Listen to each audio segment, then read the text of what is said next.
I want to remind you that we need to renew our contract with Network Solutions that has to do with our where our domain name is registered by April 19th. So if we can get this done at our April Town Board meeting on April 8th, then we can easily do that. Tom and I talked about it, and we agreed that we only wanted to get 2 more estimates. Good. He's gotten this one. I have yet to get the one I was going to get. Okay. And then we have one from Jason Woodcock. Right. Is there a set number that we need? No. No. So we can take this one and... We could have decided last to time. hire Jason when he was Can here. we decide tonight if we want? I'd be pleased to decide tonight. We Yeah. can. We don't really think it can hang on. We've been talking about this since January. Yeah, I mean, I'd Go like through to April. get this done. I mean, he did a good job on the library. I mean, he has a good reference. You know the family, so I don't Yeah. see why we can't. Decide it tonight? I would be Okay. delighted Sure. to make a motion that we hire Jason Yeah, in a Woodcock. second. Okay. Any discussion? I just would like to make, not on the nomination, but I'd like to make a comment about the process. The last time we discussed Jason's presentations, everyone was glowing about it, and we were all very positive, but I don't know if it's because it's a new board working together or what. Nobody jumped up and said, well, let's just go with this recommendation. I would encourage us to do that in the future, Absolutely. so that we're not wasting time with it. Well, I mean, I we think could generally say we've speaking- wasted time. On the other hand, while we aren't legally bound to get different quotes, there was a sense from many people on the board that it would be good to just get an idea of some competitive prices. Yeah, just to do some research, and like I said at the workshop, I had done some, and he's very reasonable. Mhm. You And know, we, he's Yes, put a he lot is. of time He's into very it reasonable. already. Yes, It's he not did. fair to him. and we got a lot of comments from other Right. people about how reasonable he was, too. We vote on it? Nice We try. can Yeah, vote. Thank you for getting the Vote. second. All those in favor? Aye. That was easy. Garage committee update.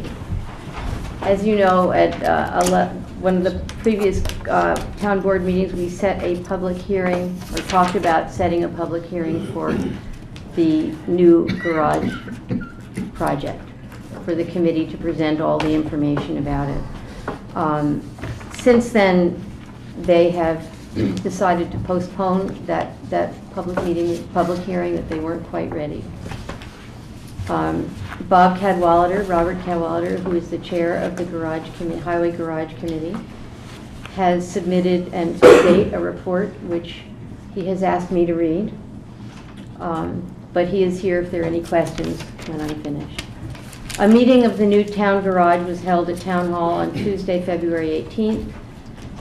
Committee members in attendance were Henry Boringer, Robert Cadwallader, Tom Dewhurst, Chris Flynn, Duffy Layton, and Ray Jerkowski, who is an engineer with Morris Associates. The purpose of the meeting was to discuss preparation for the public hearing of the new garage, initially to be held on March 20th. Due to the lack of information on 2 issues, the March 20th date was canceled with a new date pending. The 2 issues were, 1, the discovery of having to see if there was new floodplain information, and 2, the possibility of purchasing land or obtaining an easement in order to pursue construction of the garage across the Wappingers Creek, still on town property, which is an area much higher in elevation than the first site chosen. The property across the Wappingers Creek does not have the proper site distance for a driveway off Creamery Road without the purchase of additional property or an acquired easement. On February 19th, Robert Cadwallader and Chris Flynn met with Ray Jerkowski to measure the site distance off Creamery Road should the property be purchased or an easement be obtained, to develop a sketch for the requirements to build a road onto the property. Morris Associates will provide the sketch of a road. On March 8th, Ray Jerkowski told Mr. Cadwallader that he had called the DEC to get the latest map of the floodplain, and the DEC informed him that on August 26, 2008, the most recent map was sent to our supervisor, Dave, and there had been no changes to the floodplain since then. We have found the map. It was in the building inspector's office. We need the floodplain, they need to have the floodplain information confirmed by the DEC. And they need to do comparable studies with survey maps and other floodplain maps in order to make sure that wherever they choose to site the garage is a good place to site it and environmentally correct.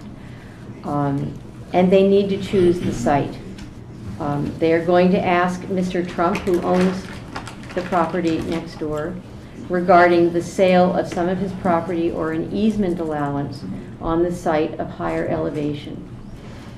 In the event that Mr. Trump agrees to sell the property to the town, there will have to be an assessment cost that would have to be made, and then the garage committee would have to also get a quote on the cost of building a road to have road access into the site.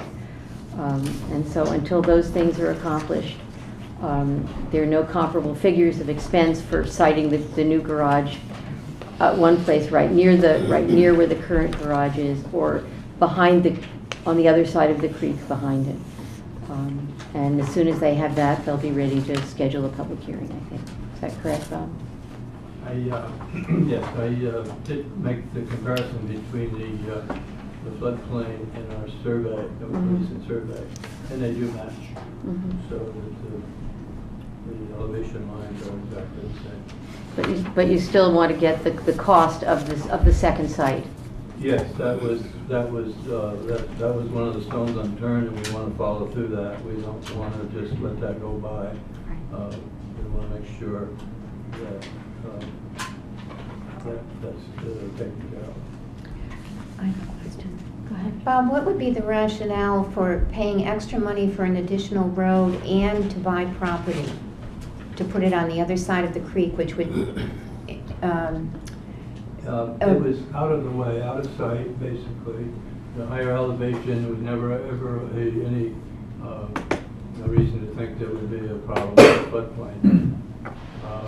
In our current system, the garage now, according to Morris Associates, to limit the amount of fill we need, the deck of the garage would be 2 feet above the floodplain.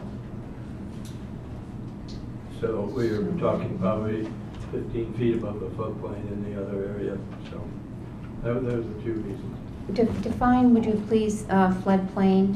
Is this 100-year floodplain they're talking about? 100-year floodplain. There's a line on either side of the creek that, when the water rises, the lines are extended out beyond the creek bed itself. But the garage... And that's based on a 100-year floodplain. Okay, is the garage currently sited beyond that 100-year floodplain line? Pardon? Is the garage currently sited Yes. Beyond that It would be 100-foot? above that floodplain line, Okay. yes, by 2 feet. Okay, thank you. Oh, the current garage we have today? No, the one you were planning. Oh, we're planning, okay. But we all should remember that a 100-year floodplain could have, a 100-year flood could happen every year. Well, yeah, you could have a 100-year. So you do want to site, the building where it will be the safest, but. The garage doesn't have a basement or a cellar or, anything like that. If we did ever have a floodplain, the access or the aprons to the drive would come in, and, things recede pretty fast after you have a floodplain, but I don't think there's that much of a problem there. That site was selected because of the nearness to the other garage and the Right. gas tanks and things like that. So it was originally scheduled to go in the salt shed area, but the new garage is much bigger than the original one that was generated, I think, in '02. And to get all our trucks and all our equipment in there. So that's the way we're going. All right, so we will